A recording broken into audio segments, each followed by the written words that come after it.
As the 5th November US presidential elections inch closer, the candidates Kamala Harris and Donald Trump have their final push in on critical issues and have ended the campaign. But at the same time, there are issues like abortion and immigration that have made headlines throughout the campaign.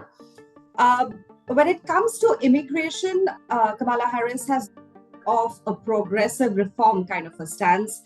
However, Donald Trump, on the other hand, is a hardliner when it comes to immigrations. And to discuss about this key topic in the United States of America, we are joined today by Meera Patel, who's a senior sub-editor in the research team of the Indian Express. Hi, Meera. Hi, Flora. Thank you for having me.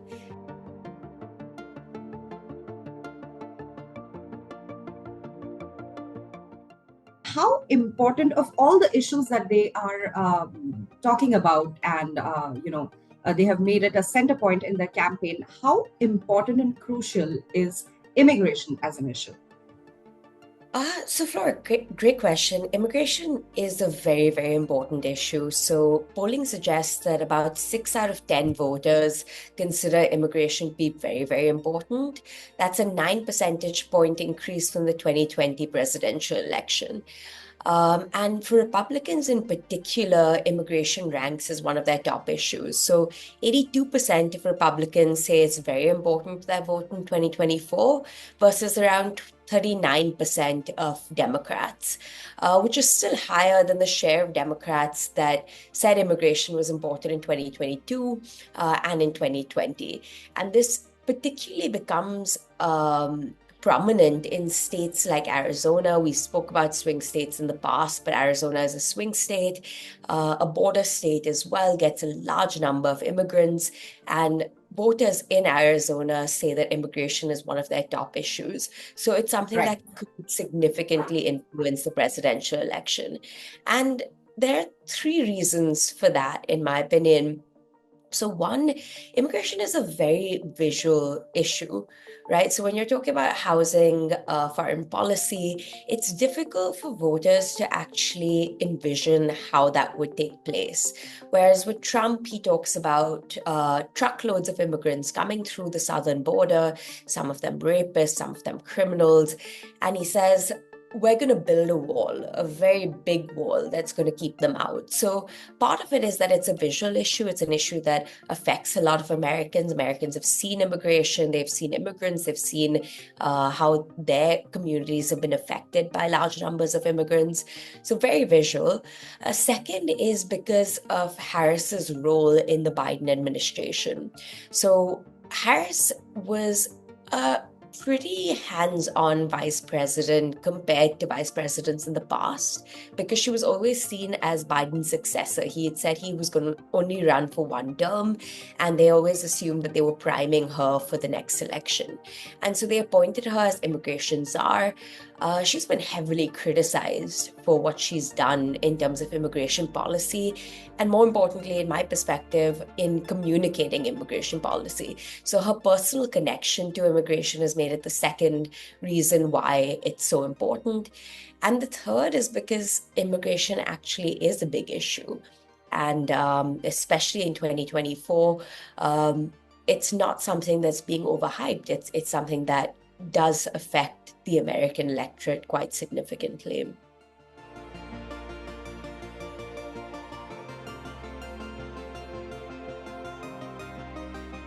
Like I mentioned earlier, Harris and Trump have very distinct approaches. Record number of people crossed over from Mexico at the end of 2023, but the numbers sort of dipped to a 4-year low. Trump has vowed to seal the border by completing construction of the wall, like you said. And Harris, she's been tasked with tackling the root cause of the southern border crisis. So can we go a little back as to what has been the historical precedence? How have other candidates in the past tackled this issue? So immigration, I think it's gotten a lot of attention because of Trump's rhetoric, but it's actually been a very big issue since the beginning of America. Look at 1776, when the founding fathers were coming up with the Constitution. They looked at how immigration would affect the future United States. Your first exclusionary law was the Chinese Exclusion Act, 1864, which basically addressed the fact that you had low-wage Chinese workers coming into the United States to build railways on the West Coast.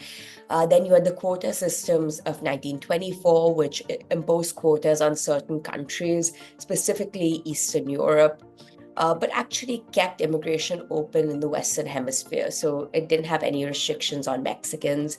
You had during World War II, with labor shortages, programs encouraging temporary residency, temporary workers. In 1965, you had the biggest piece of immigration legislation, which was the Hart-Celler Act, that basically stopped the quota system and changed it into a system based on ability, sort of. So it's who can actually suit the needs of the American economy. 1996, you had IRA, which was the last major piece of immigration reform, and that dealt largely with deportations. And since then, what we've seen is immigration has always been a contentious issue, but America has recognized that they're a country built on immigrants, that a lot of the labor shortages they faced in the past have been addressed by immigration from various parts of the world. But after 1996, and particularly after 9/11, immigration started being seen as a security issue. So it wasn't that these immigrants are coming in and taking our jobs, that was part of it, but it's also that these immigrants are coming in and they're committing crimes, they're bringing in drugs, they're a threat to not only American safety, but the notion of what it means to be America as a predominantly white Protestant country.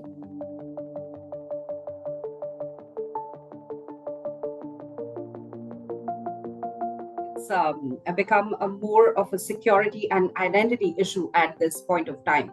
But Mhm. at the same time, Amira, we always keep on saying it's such an important issue. It's so crucial. These are the challenges, these are the advantages. But at the same time, if you had to quantify it, how big is it of a problem actually? Uh, so it depends on how you quantify it. So I'll go into I'll answer your question with two different sections. So one is pure numbers, right? In 2023, you had 47.8 million immigrants coming into the United States. That's an increase of 1.6 million from the previous year, which is the largest annual increase in more than 20 years since 2000. 23% of those immigrants are illegal, and most of them come through Mexico and then your Northern Triangle. You also have immigrants coming from India, China, the Philippines, and El Salvador. So, how big an issue is it? It depends on how you view immigration. So, studies have consistently showed that immigrants aren't likely to have criminal backgrounds. Um, they're less likely by almost 50% to commit crimes, but they're also more likely to be uneducated, to not speak English, and in this case, speak Spanish. So, what happens is the net benefit of immigration typically comes through with your third generation. Your third generation immigrants, so that's the grandchildren of immigrants, tend to have higher educational achievements, lower rates of crime, contribute very highly to sectors, especially entrepreneurship, tech. But there's a lag, right? So people who are thinking long term will say the influx of migrants can be a good thing. People who are thinking short term, on the other hand, will say that immigrants are actually a drain on resources. And the research confirms that. So 69% of adult illegal immigrants have no education beyond high school. They cost the taxpayer per person so per immigrant costs about $68,000 over their lifetime. They extensively use welfare. 59 to 60% of immigrant households depend on welfare and rely on public education. Public schools spent about 68 billion dollars on educating illegal immigrants in 2019. They do pay taxes, but that doesn't make up for the amount of resources they do consume. So it depends on whether you're taking a short or long-term view. It also depends on how you see immigration. So there are a lot of jobs, and this is the argument that comes up very often, that immigrants are working in jobs that American citizens don't want, which is true to an extent, but also raises the question of who they're taking the jobs from.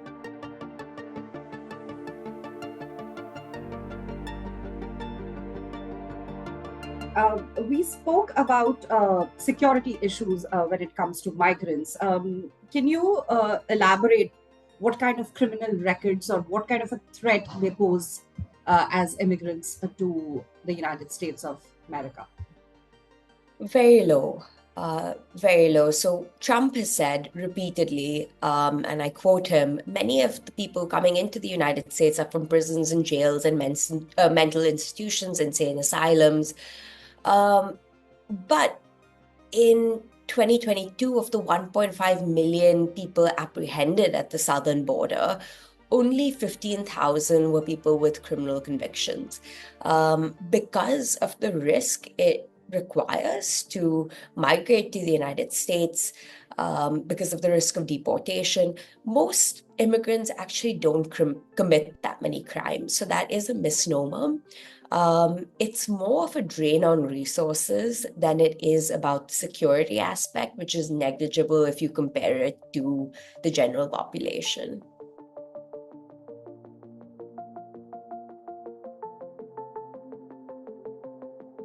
So let's go back a little bit and talk about the transition when it came from Trump to Biden. How did they handle both this issue? Another great question. So under Biden's administration, you had about 8 million immigrants coming yearly from the southwest land border.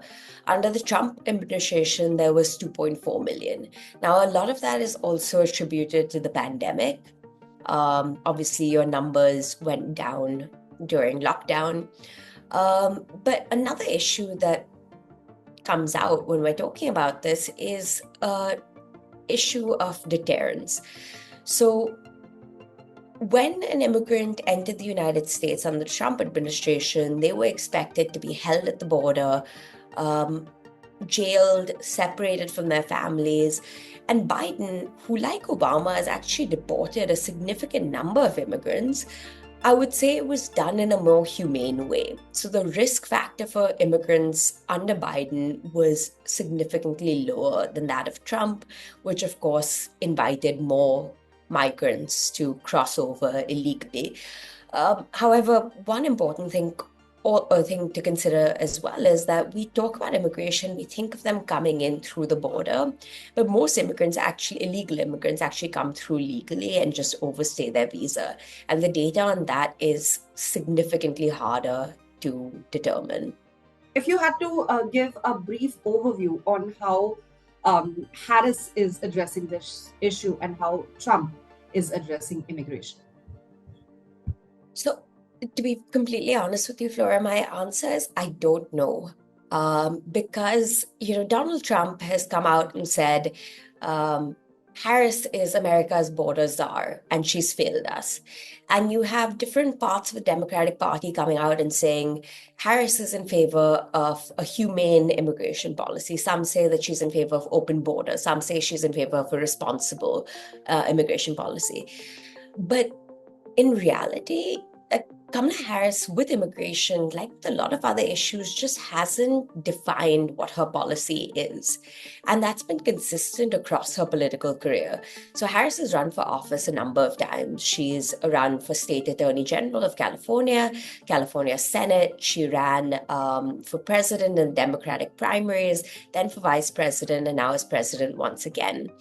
And she's never come up with a coherent policy towards immigration.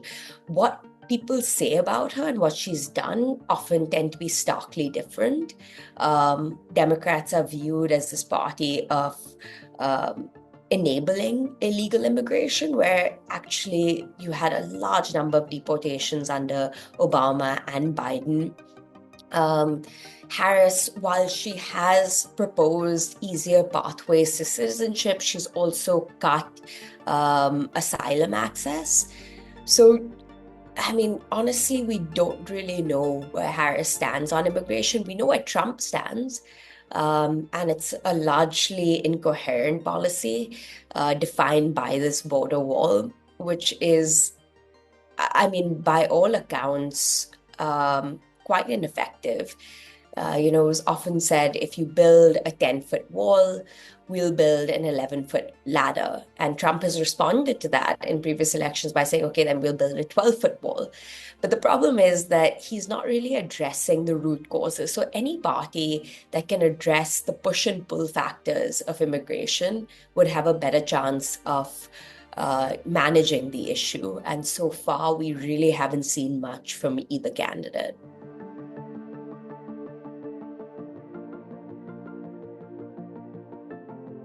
That's very interesting. You mentioned the push and pull factors. Can you elaborate a little bit on that, please?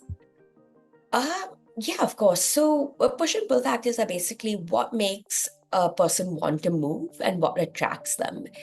And that's been true again across the history of the United States. With the early colonies, there were huge opportunities for agriculture, manufacturing, and people were leaving Europe at a time where religious differences were quite prominent. So you had Protestants being kicked out of Europe.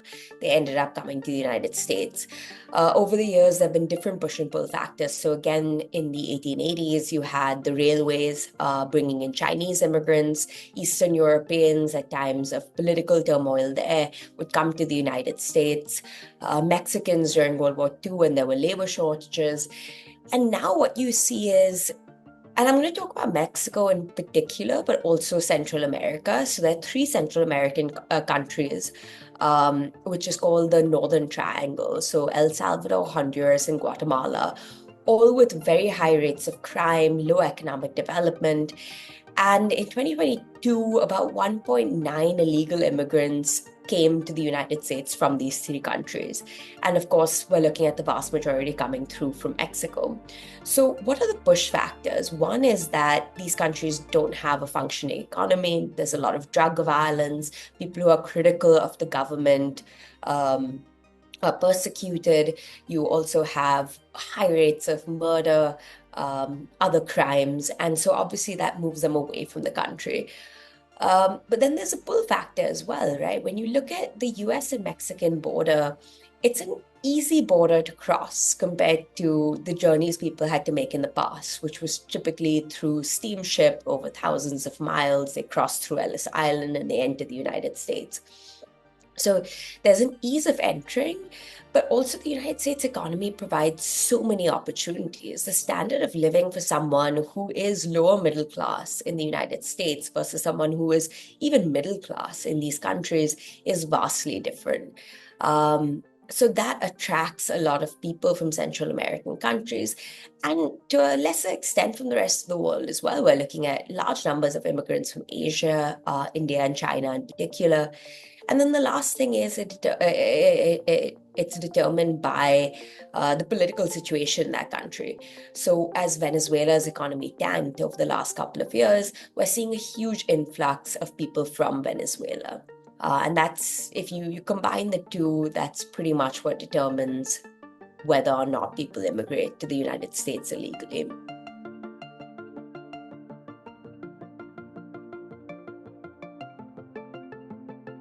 Right. According to the numbers that you mentioned, and also what we have been talking about, Mexico, India, China, Philippines, and El Salvador are the places of origin where the migrants come from mostly.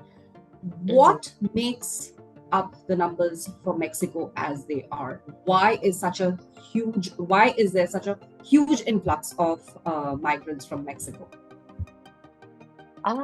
So I'll answer that question again in 2 parts. So one, between 2 bordering countries, and Mexico and the United States share a huge land border. Between 2 bordering countries, there is no single larger GDP difference. than that between the United States and Mexico. And then it's also about sort of stacking immigration, right? If you have communities of Mexicans already in the United States, typically concentrated to certain southern states, in communities speaking Spanish, that also invites in more Mexicans. And so that brings me to why immigration from Mexico is such a big problem. And so Samuel Huntington, a famed scholar on international relations, wrote an article in 2009 called The Hispanic Challenge. And he talks about why Mexicans pose such a huge threat to America. And his basic argument is that America will not remain a country with a single national language and a core Anglo-Protestant culture. And that's because with Mexico, there are a lot of factors that fuel immigration and also hinder assimilation. So one is, of course, proximity, right? Mexico is very close to the United States. The second is the economic divide, which I talked about. There's a huge dearth of opportunities in Mexico and a wealth of opportunities in the United States that's reflected by their GDP. Another factor is concentration and assimilation. So Hispanics tend to concentrate regionally. So Mexicans in Southern California, Cubans in Miami, Dominicans and Puerto Ricans in New York. And the more they concentrate, the less they assimilate. So they have these enclaves of Spanish-speaking people. They retain their Spanish identity. They cheer for Mexican, Latin American countries in football matches. And that stops them from really assimilating in the way that Eastern Europeans, and particularly the English, the Irish, the German, did in previous centuries. Another problem is continuity. So because you have these enclaves, because when an immigrant comes into a new country, they need someone to help them out, right? They need a family to stay with, someone to help them adjust the customs. They're usually uneducated. They need someone to give them a job. And because of these communities, you're seeing a lot of continuity. So previous waves of immigration subsided and ebbed depending on different political factors. Whereas with Mexican immigration, you're seeing large numbers coming pretty consistently since 1924. And now the largest and perhaps the biggest, perhaps most pervasive and controversial argument is Mexico's historical claim to the United States. So no other immigrant group in US history has asserted or could assert a historical claim to US territories, whereas Mexico once controlled almost all of Texas, New Mexico, Arizona, California, Nevada, and Utah. So amongst especially the right-wing population, there's this fear that Mexicans have a claim to the United States that's stopping them from assimilating, that's leading them to create these Mexican enclaves, and that's going to fundamentally change not just the demographic, but the cultural identity of the United States. Right. Speaking of Texas, because you mentioned Texas, I remember reading an NPR article earlier this year that Texas spent over 148 million US dollars in busing migrants to Philadelphia, LA, and New York. What is that about? So Texas shares around a 2,000-kilometer border with Mexico. And for a long time, your Democrat-controlled states had this concept of sanctuary cities where they welcomed waves of immigrants. And they said, we're not going to arrest you on the basis of being an immigrant, an illegal immigrant, if I may. And what Governor Greg Abbott of Texas did in 2022 was he said, okay, you don't think illegal immigration is a big issue. I'm going to bring the border to you. You're all separated from the consequences of this immigration. I'm going to show you what it actually means. And so he started busing large numbers of immigrants to other states, like you said, Pennsylvania, New York, Illinois, other states run by Democrats. And that came at a significant cost to Texas, as you said, over 100 million. But the impact was actually much larger on the states that had to receive these populations. So in last September, Mayor Eric Adams of New York who himself has come under significant controversy for other issues, said that the influx of illegal immigrants will destroy New York City. The city expects to spend about $12 billion over the next 3 years on housing, food, healthcare, and other services for these immigrants. Now, of course, not all these immigrants have been bused from Texas, but they're all illegal. And obviously, where does the money come from? So the city plans to cut 5% of its budget over a range of services, including sanitation, public education, and the police department, and that affects native-born Americans.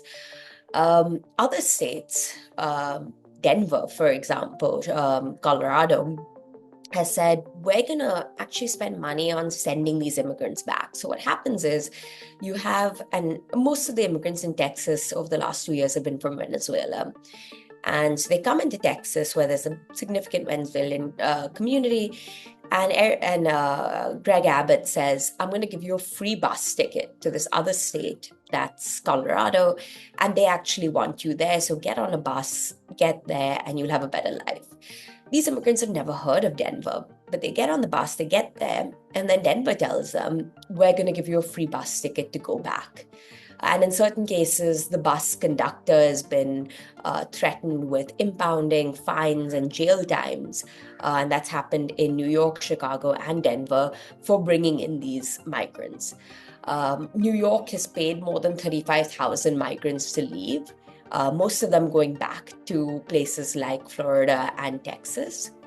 And so what we're seeing here is there's a disconnect between the rhetoric and the policy.